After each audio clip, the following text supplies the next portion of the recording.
Assalamualaikum warahmatullahi wabarakatuh. Selamat pagi, selamat siang, selamat malam buat kalian yang menonton video kali ini. Kami dari kelompok 1 RBL Fisika Dasar 1 dengan maksud tujuan video kali ini untuk memenuhi tugas besar LBL Fisika Dasar 1, yaitu penerapan hukum Bernoulli. Sebelumnya, izinkan kami memperkenalkan diri. Assalamualaikum warahmatullahi wabarakatuh.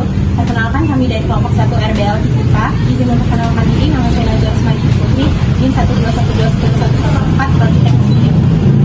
Diri nama saya Lawadji Kevin, NIM 1211834 dari Prodi Teknik Sipil. Perkenalkan, nama saya Dafari Jepang dengan NIM 1212101 dari Prodi Teknik Sipil. Assalamualaikum warahmatullahi wabarakatuh. Izin memperkenalkan diri. Perkenalkan, nama saya Rido Firmansyah, NIM 1212113 dari Prodi Teknik Sipil. Perkenalkan, nama saya Yuda Pragi Simanjuntak dengan NIM 121300041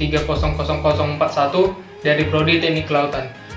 Nah, kelompok 1 mengambil air mancur heron sebagai contoh penerapan hukum Bernoulli. Hukum Bernoulli menyatakan bahwa kenaikan kecepatan aliran fluida akan menyebabkan penurunan tekanan fluida secara bersamaan atau penurunan energi potensial fluida tersebut. Intinya adalah tekanan akan menurun jika kecepatan aliran fluida meningkat. Hukum Bernoulli dinamakan dari Daniel Bernoulli yang pertama kali mencetuskan hukum ini berdasarkan bukunya yang berjudul Hidrodinamika yang diterbitkan pada tahun 1738. Hukum Bernoulli dapat diaplikasikan pada berbagai jenis aliran fluida dengan beberapa asumsi. Agar hukum Bernoulli dapat dipakai dan diterapkan, maka diperlukan asumsi-asumsi yang mengenai fluida kerjanya. Di antaranya adalah yang pertama, ada fluida tidak dapat dimampatkan atau incompressible. Yang kedua, ada fluida tidak memiliki viskositas atau invisit. Yang ketiga, ada aliran fluida tidak berubah terhadap waktu atau steady. Yang keempat, ada aliran fluida laminar atau bersifat tetap, tidak ada pusaran. Yang kelima, ada tidak ada kehilangan energi akibat gesekan antara fluida dan dinding. Yang keenam, ada tidak ada kehilangan energi akibat turbulen. Yang ketujuh, ada tidak ada energi panas yang ditransfer pada fluida baik sebagai keuntungan ataupun kerugian panas. Kemudian selanjutnya ada persamaan Bernoulli. Persamaan Bernoulli berhubungan dengan tekanan, kecepatan, dan ketinggian dari dua titik poin, yaitu ada titik 1 dan titik 2, aliran fluida yang bermassa jenis. Persamaan ini berasal dari keseimbangan energi mekanik, yaitu ada energi kinetik dan energi potensial, dan tekanan. Kemudian terdapat persamaannya, yaitu ada tekanan ditambah energi kinetik ditambah energi potensial sama dengan konstan. Dalam bentuk lain, persamaan tersebut dapat dituliskan menjadi P1 ditambah setengah rho V1 kuadrat ditambah rho GH1 sama dengan P2 ditambah setengah rho V2 kuadrat ditambah rho GH2, di mana P adalah tekanan, rho adalah massa jenis fluida, V adalah kecepatan fluida, G adalah percepatan gravitasi, G-nya di sini menggunakan 9,8 meter per second kuadrat, kemudian ada H adalah ketinggian. Ini saya akan menjelaskan manfaat hukum Bernoulli bagi kehidupan sehari-hari. Yuk mari kita kupas materinya bersama-sama. Hukum Bernoulli sangat berguna tentunya bagi kehidupan sehari-hari. Di antaranya ialah pernah merhatiin bentuk sayap pesawat? Ketika mau terbang, pilot akan mengubah mode sayap sehingga membengkok ke bawah. Makanya untuk bisa terbang, para pendesain pesawat memperhitungkan hukum Bernoulli. Coba deh ingat kembali rumus hukum Bernoulli. Pasti akan terlihat kalau kecepatan dan tekanan itu berbanding terbalik. Artinya, kalau kecepatannya tinggi, maka tekanannya akan rendah. Berdasarkan hal itu, dibuatlah desain sayap pesawat yang bisa diubah-ubah modenya pada saat take off. Pilot akan mengubah menjadi bengkok ke arah bawah buat apa?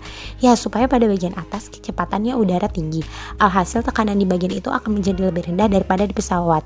Saat tekanan udara di bagian bawah sayap lebih tinggi, maka si udara akan bisa mengangkat pesawat dan bisa take off deh. Seperti yang sudah dijelaskan sebelumnya, banyak penerapan hukum Bernoulli dalam kehidupan sehari-hari. Pada kesempatan kali ini, kelompok kami memilih menjelaskan tentang Heron Fountain. Heron Fountain atau Magic Fountain, yang dalam bahasa Indonesianya adalah air mancur ajaib, adalah mesin hidrolik yang ditemukan oleh seorang penemu, matematikawan, dan fisikawan abad ke-1 Masehi, yaitu Heron dari Iskandaria. Alat ini digunakan sebagai demonstrasi dan percobaan mengenai prinsip hidrolika dan pneumatik. Berikut adalah langkah-langkah dalam membuat Heron Fountain. Pertama, kita perlu menyiapkan alat dan bahannya terlebih dahulu. Alat dan bahan yang diperlukan ada 3 botol bekas beserta tutupnya, sedotan, lem tembak, gunting, dan cutter. Pertama yang harus dilakukan adalah menempelkan kedua bagian tutup botol satu sama lain. Kemudian lubangi tutup botol hingga seukuran sedotan dan masukkan sedotannya. Lem sedotan dengan tutup botolnya. Selanjutnya buatlah 2 lubang pada salah satu bagian bawah botol sesuai dengan ukuran sedotan. Tempelkan bagian bawah botol dengan tutup botol yang sudah dilubangi dengan ukurannya sama dengan yang di bawah botol. Lalu masukkan sedotan.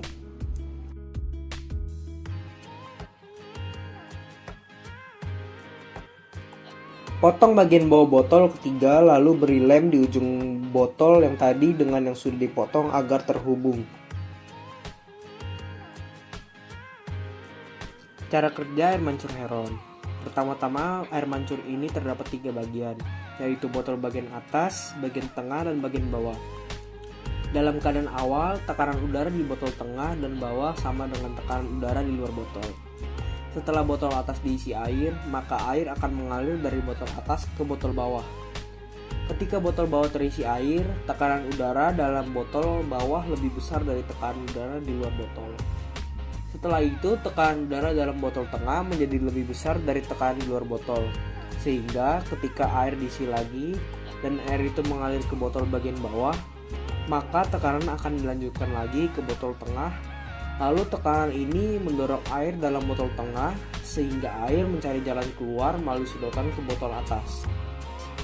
Maka dari itu terjadilah air mancur. Baik, dari percobaan yang kami lakukan, dapat disimpulkan bahwa air mancur Heron dapat bekerja atau mengalir ketika ada tekanan hidrostatik yang mendorong air dari botol atas ke botol bawah yang berisikan udara. Pancuran yang dapat dikeluarkan dari air Heron dapat ditambah atau diperbesar dengan memperbesar tekanan fluida atau tekanan hidrostatiknya. Sekian video dari kelompok kami. Jika ada kesalahan kata mohon dimaafkan. Terima kasih.